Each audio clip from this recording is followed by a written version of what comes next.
Craig, thanks very much for having me. Craig Fenton, who's the UK Director of Google for Operations and Strategy, is that right? That's correct, yeah. So thanks very much, Craig, for agreeing. You're the first person that we've interviewed for Dream Big. Dream Big is a project that will help students around the country feel inspired and hopefully feel like they can dream big in their career. So that's kind of why we call it Dream Big. So Craig, I kind of want to just talk to you about your career, really successful career, and just kind of talk to you about the projects you're involved in, and hopefully the people watching can have some key takeaways, if that's all right. Yeah, absolutely. So let's take a step back, and obviously back in the University of Auckland, were you ever thinking that you would go into companies like Accenture, like Google? Take me back to the Craig back then. Like, what was your dream and aspirations back then? Well, I'm going to expose first of all, I feel very privileged to be your first. Thank you. Yeah. I'm going to expose my age very quickly here, because in those days, Google didn't exist, certainly, and Accenture in its current form didn't exist either. It was either Arthur Andersen or Andersen Worldwide or Andersen Consulting. I can't remember exactly. But I didn't pay that much attention, honestly, to what I wanted to study. I was influenced mostly by my mate Mike. Okay.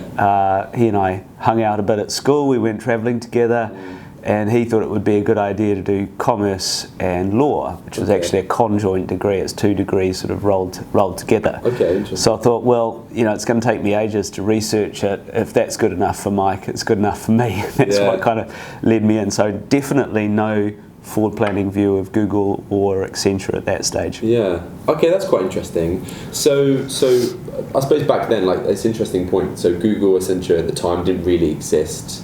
So do you think many people back then ever kind of thought that companies like Google, like Facebook, like Twitter would ever take off? Like, what was your kind of view of the technology sector back then? Like, so let me paint it for you. So we're talking late 80s, early 90s, right? Which is the duration I was at undergraduate.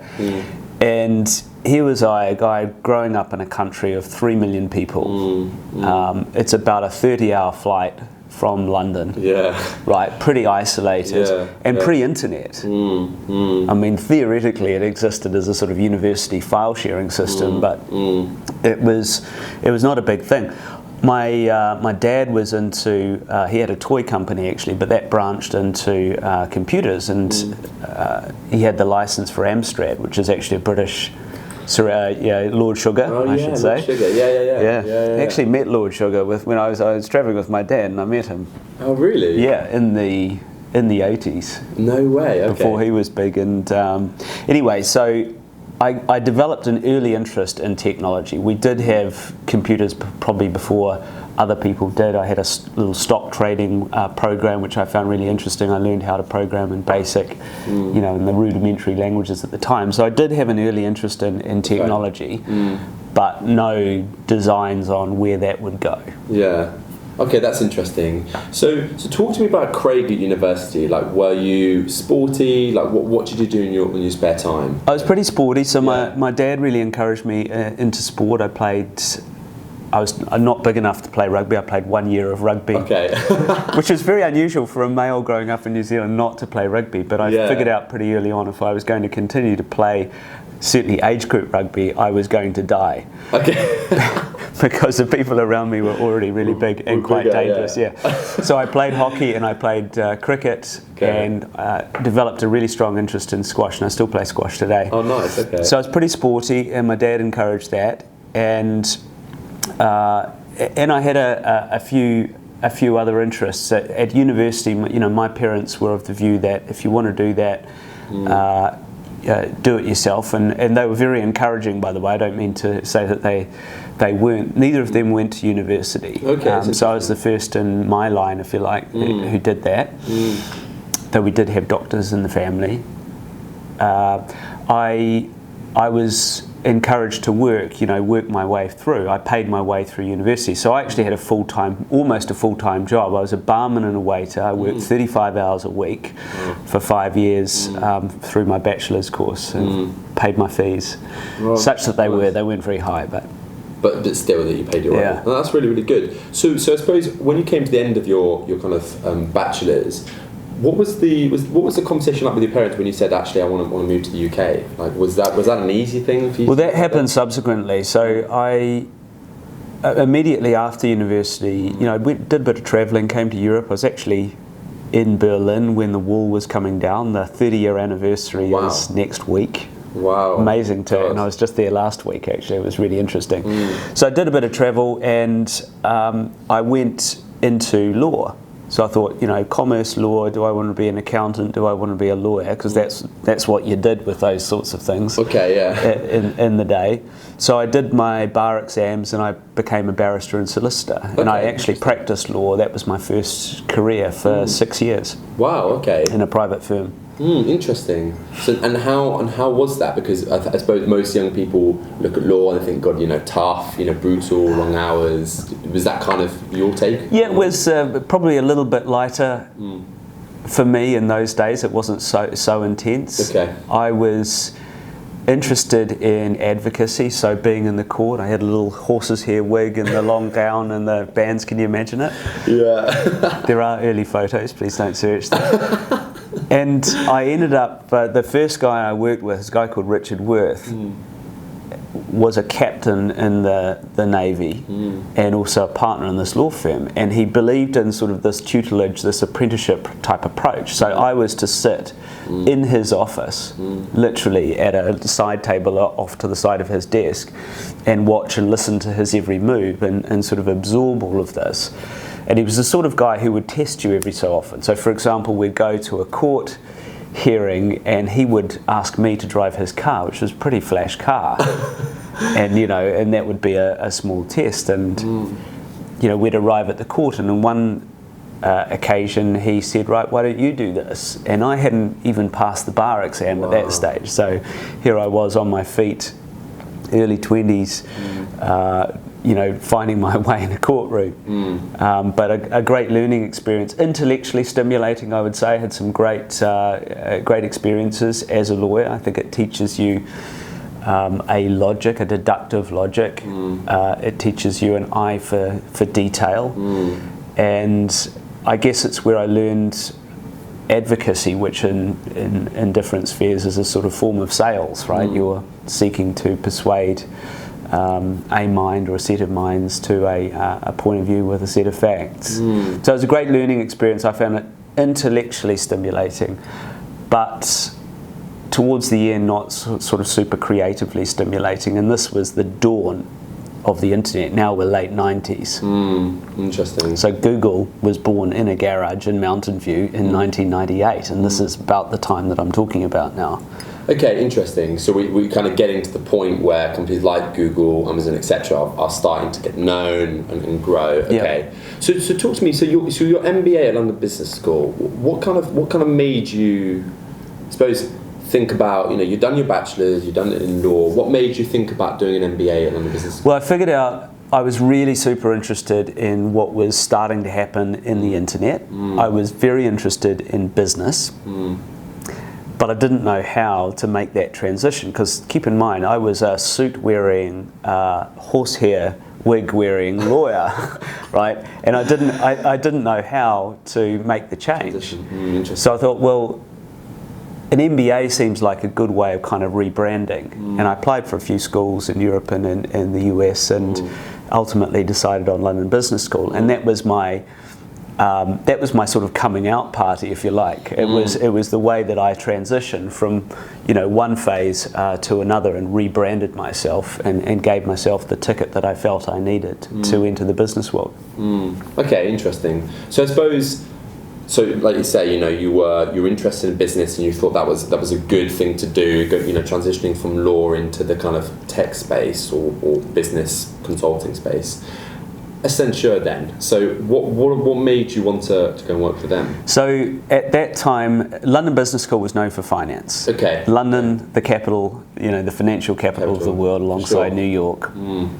And students at that time, this is the early 2000s, did one of two things. They went into banking, typically in an investment bank, or they went into management consulting. Interesting, okay.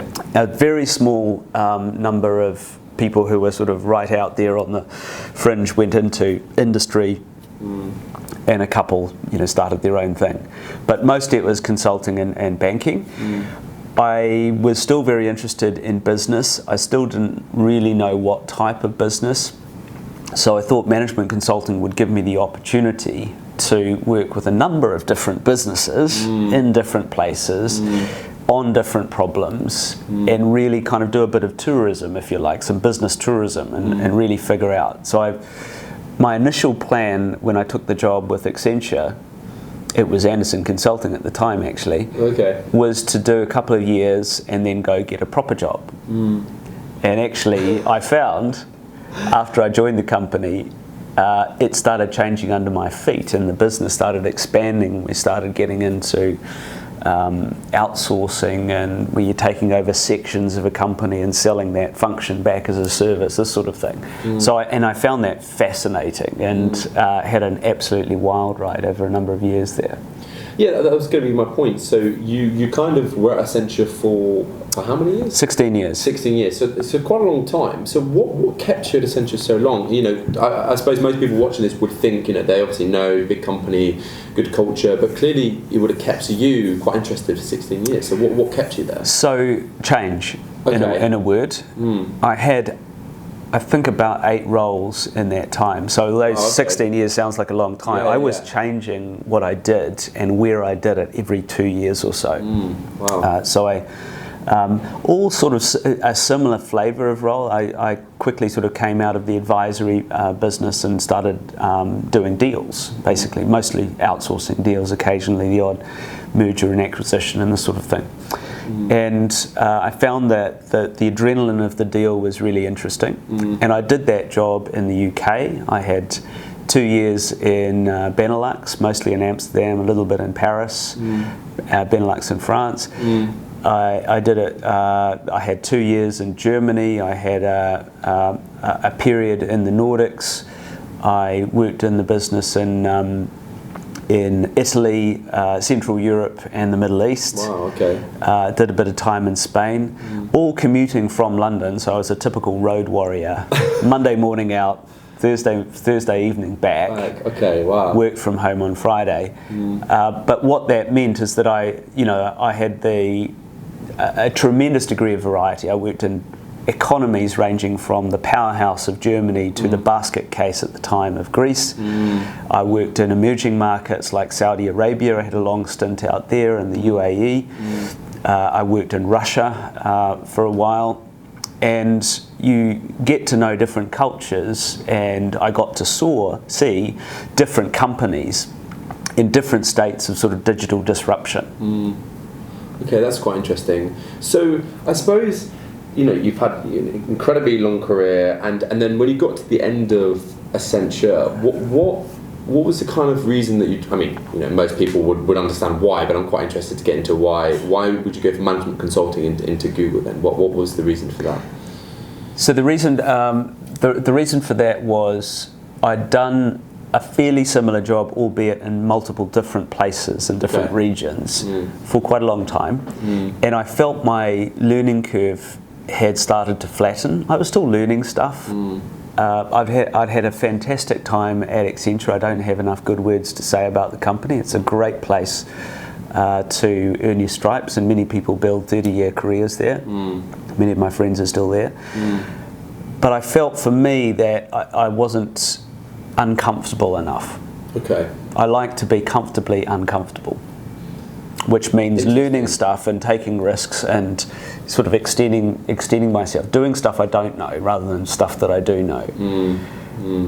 At the time also, I had become a real student of the industry, the technology industry. I started, I'd been blogging for quite a while. I was engaging in discussion with people, like-minded people about it, and I saw an amazing trend developing around artificial intelligence and machine learning.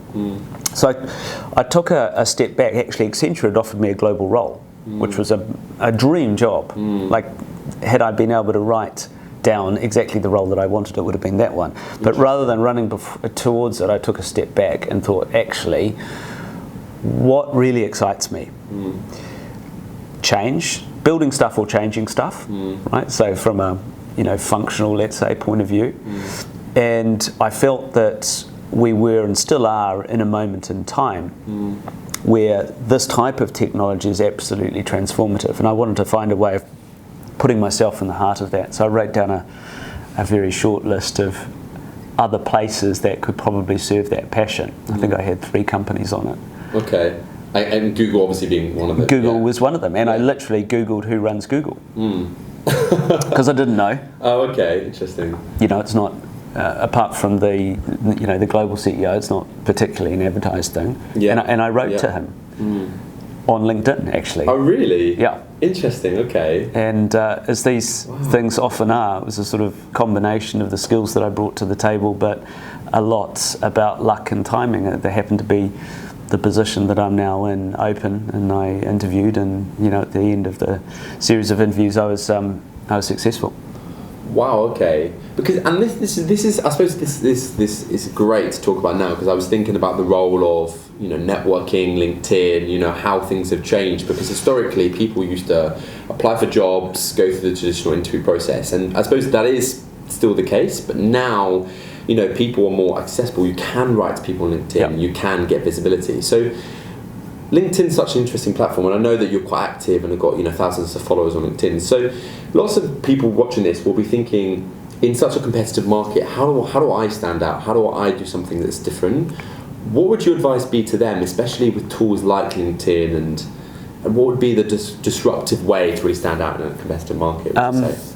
Well, first of all, I think it's really important to go really deep down within yourself and ask yourself the question, what excites me?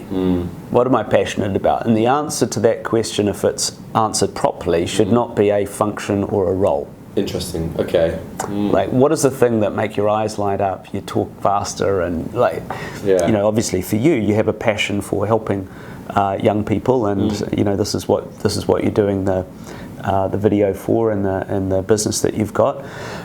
For me, it was about building things or changing things, and doing that in a technology context, because I find technology a wonderfully democratizing thing. Yeah. Kiwi guy, grew up in an isolated country. Now if you've got a smartphone and an idea, you can do anything. So I find that very empowering. But I'd start with that.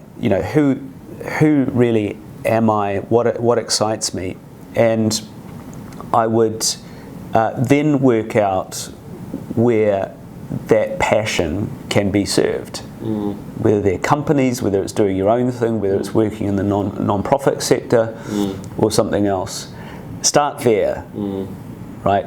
We get confused. There are more roles available in the freelance economy as sort of, taking off and expanding rapidly. It's a very confusing place if you're coming out of university or any other institution now. Like, there's so much. Yeah. But it's so much, and it's confusing if you focus on the what, not the why. So start with the why would be the first piece of advice. In terms of standing out, I think you've got to ask for what you want, not ask for what you expect. So if you want to work for that company or work with that individual or that organisation, ask. Tell them that.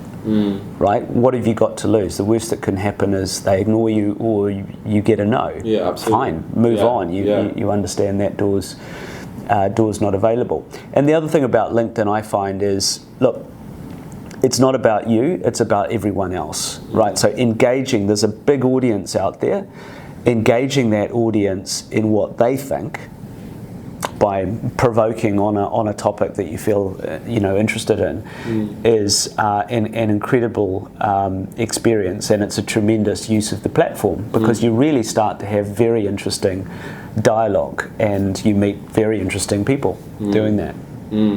It's really interesting, because I suppose there's a few interesting points there. One, focus on what you're passionate about, and I think unfortunately sometimes people get really hung up on the name of an organisation or the role, the salary, and don't actually think, am I going to enjoy the day to day? Am I going to be passionate? Yeah. And I suppose what universities, in fairness, they do their best to try and help students find their passion. But I think there is a social pressure for students to just, with a name straight out of university, try and get into a big name, and that's just kind of a metric of success.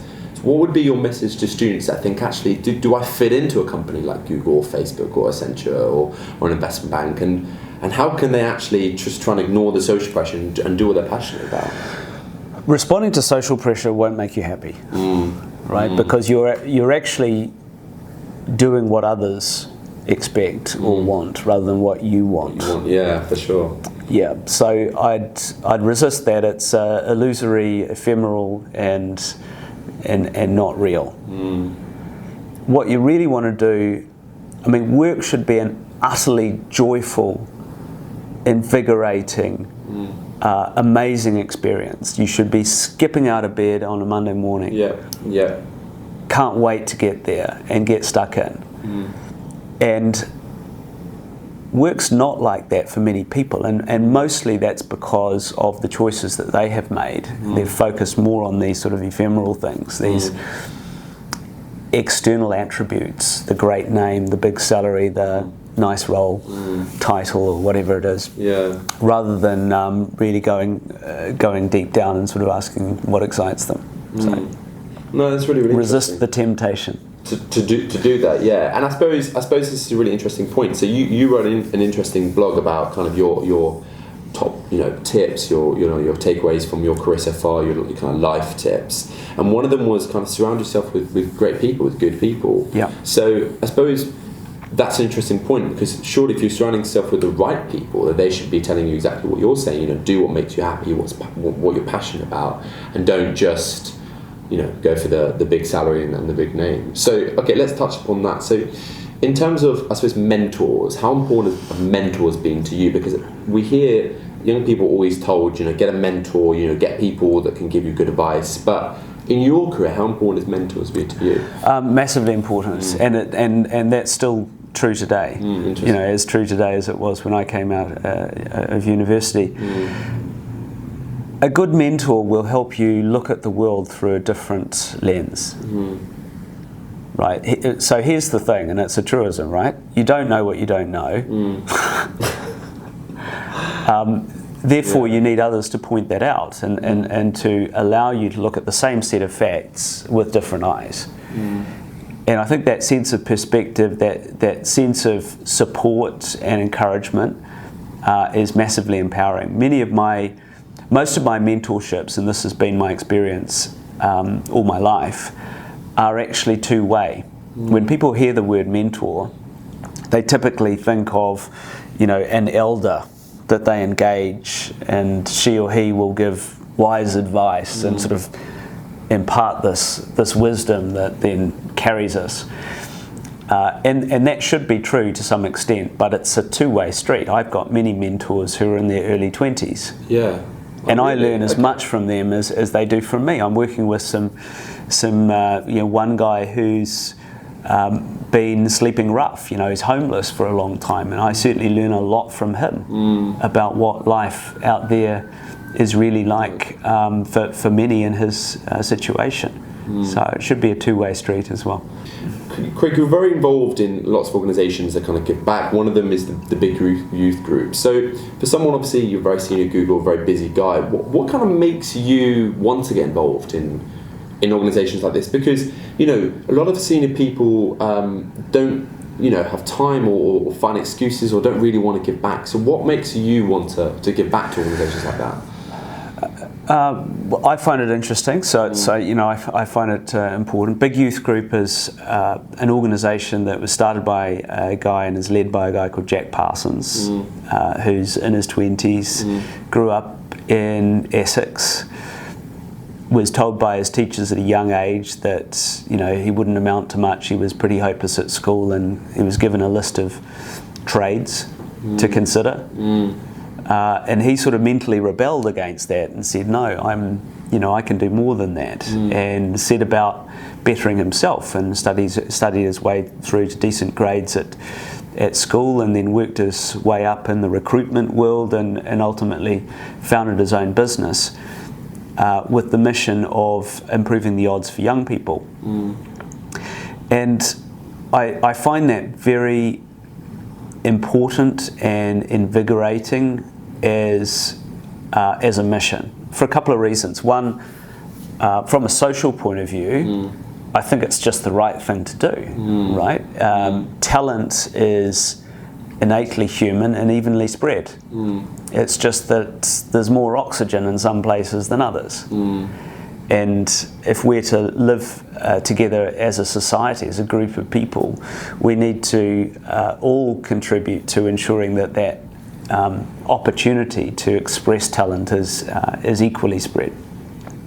The second reason, if I put my capitalist hat on and my business guy hat on, is that if talent is evenly spread and only 30% of people in this country go to university, and an even smaller number to the red brick, the Russell Group lot, then we're really cutting ourselves short as a nation or as a company if we're only collecting talent from those pools, right? There's this sort of 70% of the iceberg that sits beneath the surface.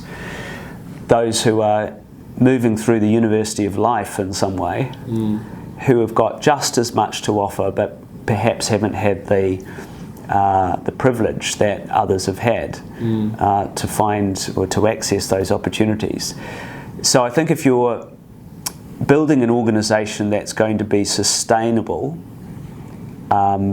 which means continuously innovating, then you need lots of different perspectives, right? If you hire a narrow band of intelligence, from a very specific place, you get a narrow band of thought, you get a narrow band of innovation, and the road is filled with the roadkill of companies who failed to innovate on a sustained basis. So I think if you take a business point of view, you need to build diversity, and diversity means neural diversity, right? People who come from different experiences, different walks of life, and have different sort of depths and contexts of character to bring to a single set of facts and look at it with different eyes around the table. It's a bit like mentorship in a way. And it's a really interesting point about diversity and actually having a kind of diverse portfolio of people that can bring different things to the table. I think what's interesting is individuals from both non-Russell Group universities or individuals that maybe are from low socioeconomic backgrounds that let's say want to apply for a top company sometimes almost feel like they have to pretend to be someone they're not, or sometimes have to fit this corporate persona through the interview process, etc. So what advice would you say to young people about just being yourself and still being smart and coming across in a professional way, but not trying to fit this kind of corporate London image that unfortunately is portrayed? I mean, don't undersell yourself, right? Everyone has sort of innate and distinct skills that they can bring to a table. So go out there and ask for what you want, not for what you expect. Right? Don't limit the boundaries of where you seek joy in work by these sort of illusory artificial walls that you build around things. This is certainly true for Google. We're very interested in hiring from a very diverse pool. We have a very strong and growing apprenticeship program, for example. These are people who we hire who don't go to university and won't. And their experiences are incredible. They come very technically savvy, as most Gen Zs are, right? And they bring a lot to the table, and they're like sponges. They learn really, really well. And I think the other thing I would say, I'm working with a young man who lives in Mitcham at the moment, pretty tough, lower socioeconomic area, full of estates, the ends as he calls it. Didn't have the luxury that perhaps you and I had of being able to go to tertiary education, but is self-read. He's had experience in his life that gives him a depth of character and resilience that I would love my sons to have, but you know, and just through life experience, without going into the detail.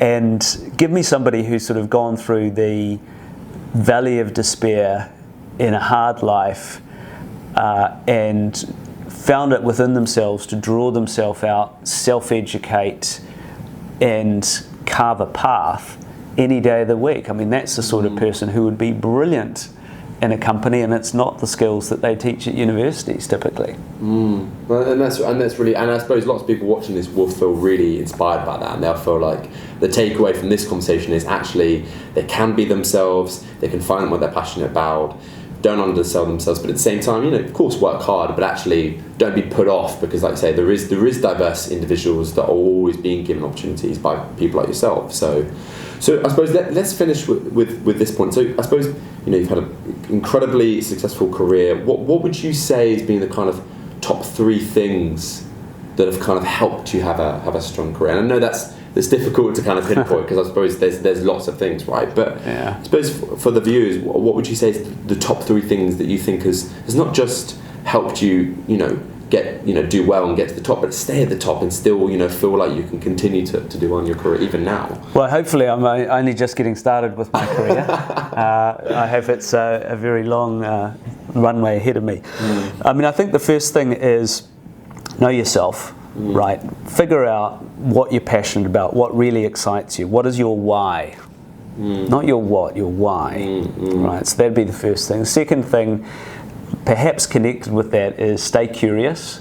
Like, be a student, be a lifelong student. You know, run towards the unknown, embrace it, make the mistakes, trip over, fall on your face, try stuff. You know, experience is nothing more than the collection of failures that you've learned from. So, you know, keep on picking those things up. Yeah. And I think the third thing is find balance.